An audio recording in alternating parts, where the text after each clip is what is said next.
حضرت ابو ذر رضی اللہ تعالی عنہ سے روایت ہے کہ رسول اللہ صلی اللہ علیہ وآلہ وسلم نے ارشاد فرمایا، یقیناً وہ شخص کامیاب ہو گیا جس نے اپنے دل کو ایمان کے لیے خالص کر لیا اور اپنے دل کو کفر و شرک سے پاک کر لیا،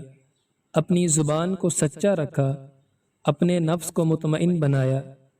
کہ اس کو اللہ کی یاد سے اور اس کی مرضیات پر چلنے سے اطمینان ملتا ہو، اپنی طبیعت کو درست رکھا کہ وہ برائی کی طرف نہ چلتی ہو، اپنے کان کو حق سننے والا بنایا اور اپنی آنکھ کو ایمان کی نگاہ سے دیکھنے والا بنایا، یقیناً یہ شخص کامیاب ہو گیا۔ حضرت انس رضی اللہ تعالی عنہ سے روایت ہے کہ رسول اللہ صلی اللہ علیہ وآلہ وسلم نے ارشاد فرمایا، جنت میں تمہاری ایک کمان کے برابر جگہ یا ایک قدم کے برابر جگہ دنیا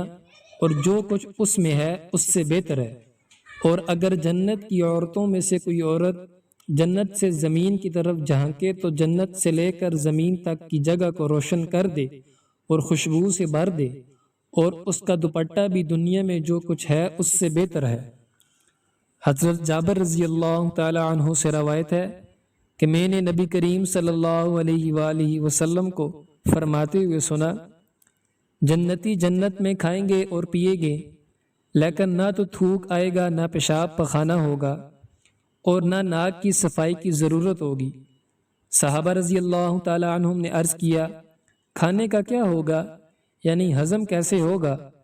آپ صلی اللہ علیہ وآلہ وسلم نے ارشاد فرمایا، ڈکار آئے گی اور پسینہ مشک کے پسینے کی طرح ہوگا، یعنی غذا کا جو اثر نکلنا ہوگا وہ ڈکار اور پسینے کے ذریعے نکل جایا کرے گا، اور جنتیوں کی زبان پر اللہ تعالیٰ کی حمد و تسبیح اس طرح جاری ہوگی جس طرح ان کا سانس جاری ہوگا۔